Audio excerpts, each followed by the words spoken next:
deuced bold thing to show herself in that get-up. But gad, isn't there a break in the lines anywhere? I suppose she wants us to know it."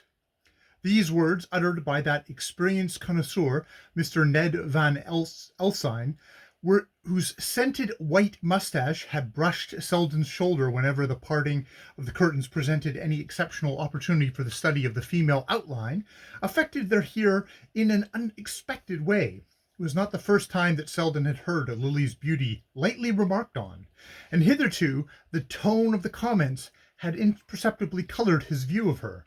But now it woke only a motion of indignant contempt. This was the world she lived in. These were the standards by which she was fated to be measured. Does one go to Caliban for a judgment on Miranda? In the long moment before the curtain fell, he had time to feel the whole tragedy of her life. It was as though her beauty, thus detached from all that cheapened and vulgarized it, had held out supplicant hands to him from the world in which he and she had once met for a moment, and where he felt an overmastering longing to be with her again. In that long moment before the curtain fell, he had time to feel the whole tragedy of her life. It was as though her beauty, thus detached from all that cheapened and vulgarized it, had held out supplement hands to him from the world in which he and she had once met for a moment, and where he felt an overmastering longing to be with her again. He was roused by the pressure of ecstatic fingers. "Wasn't she too beautiful, Lawrence? Don't you like her best in that simple dress? It makes her look like a real lily, the Lily I know." He met Gertie Farish's brimming gaze. "The Lily we know," he corrected, and his cousin, beaming at the implied understanding, exclaimed joyfully, "I'll tell her that. She always says you dislike her." The performance over, Selden's first impulse was to seek Miss Bart. During the interlude of music which succeeded the tableau, the actors had seated themselves here and there in the audience, diversifying its conventional appearance by the varied picturesqueness of their dresses. Lily, however, was not among them, and her absence served to protract the effect she had produced on Selden. It would have broken the spell to see her too soon in the surroundings from which accident had so happily detached her. They had not met since the day of the Van Osburgh wedding, and on his side the avoidance had been intentional. Tonight, however, he knew that, sooner or later, he should find himself at her side, and though he let the dispersing crowd drift him whither it would, without making an immediate effort to reach her, his procrastination was not due to any lingering resistance, but to the desire to luxuriate a moment in the sense of complete surrender. Lily had not an instant's doubt as to the meaning of the murmur greeting her appearance. No other tableau had been received with that precise note of approval. It had obviously been called forth by herself, and not by the picture she impersonated. She had feared at the last moment that she was risking too much in dispensing with the advantages of a more sumptuous setting, and the completeness of her triumph gave her an intoxicating sense of recovered power. Not caring to diminish the impression she had produced, she held herself aloof from the audience till the movement of dispersal before supper, and thus had a second opportunity of showing herself to advantage as the throng poured slowly into the empty drawing-room where she was standing. She was soon the center of a group which increased and renewed itself as the circulation became general, and the individual comments on her success were a delightful prolongation of the collective applause. At such moments, she lost something of her natural fastidiousness, and cared less for the quality of the admiration received than for its quantity. Differences of personality were merged in a warm atmosphere of praise, in which her beauty expanded like a flower in sunlight, and if Selden had approached a moment or two sooner, he would have seen her turning on Ned Van Alstyne and George Dorset the look he had dreamed of capturing for himself. Fortune willed, however, that the hurried approach of Mrs. Fisher, as whose aide-de-camp Van Alstyne was acting, should break up the group before Selden reached the threshold of the room. One or two of the men wandered off in search of their partners for supper, and the others, noticing Selden's approach, gave way to him in accordance with the tacit freemasonry of the ballroom. Lily was therefore standing alone when he reached her, and finding the expected look in her eye, he had the satisfaction of supposing he had kindled it.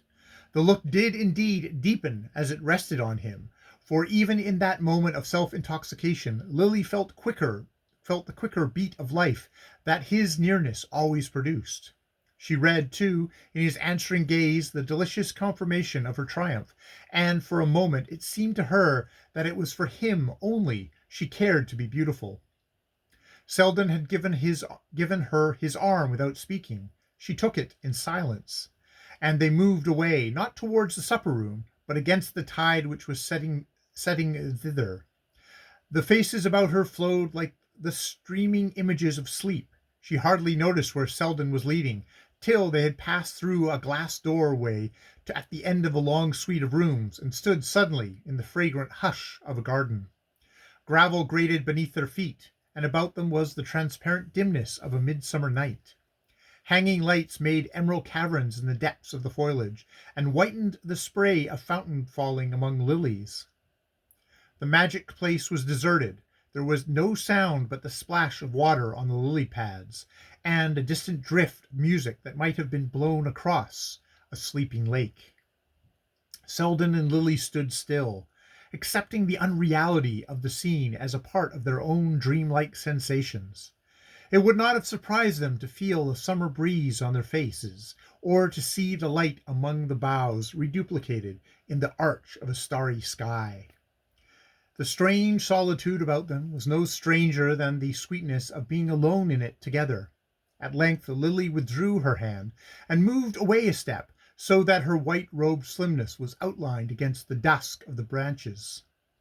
Selden followed her, and still without speaking, they seated themselves on a bench beside the fountain. Suddenly she raised her eyes with the beseeching earnestness of a child. "You never speak to me. You think hard things of me," she murmured. "I think of you at any rate, God knows," he said. "Then why do we never see each other? Why can't we be friends? You promised once to help me." She continued in the same tone, as though words were drawn from her unwillingly. "The only way I can help you is by loving you," Selden said in a low voice. She made no reply, but her face turned to him with the soft motion of a flower. His own met it slowly, and their lips touched. She drew back and rose from her seat. Selden rose too, and they stood facing each other. Suddenly she caught his hand and pressed it a moment against her cheek. "Ah, love me, but don't tell me so," she sighed with her eyes in his. And before he could speak, she had turned and slipped through the arch of boughs, disappearing in the brightness of the room beyond. Selden stood where she had left him. He knew too well the transiency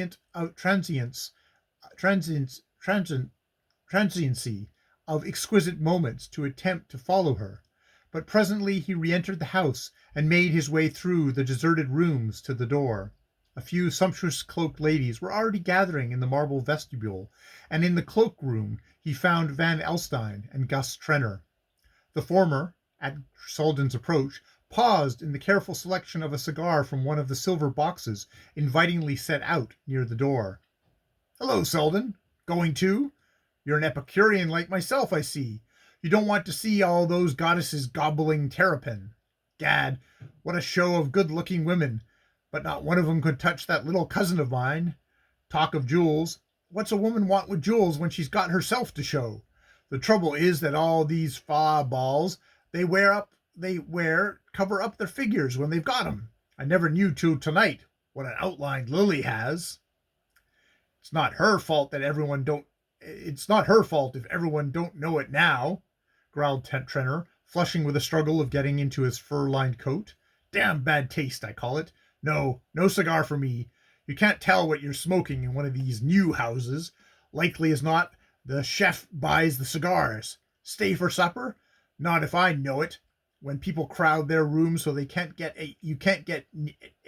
near anyone you want to speak to, I soon as sup in the elevated at the rush hour. My wife was dead right to stay away. She says life's too short to spend in breaking in new people. End of chapter 12.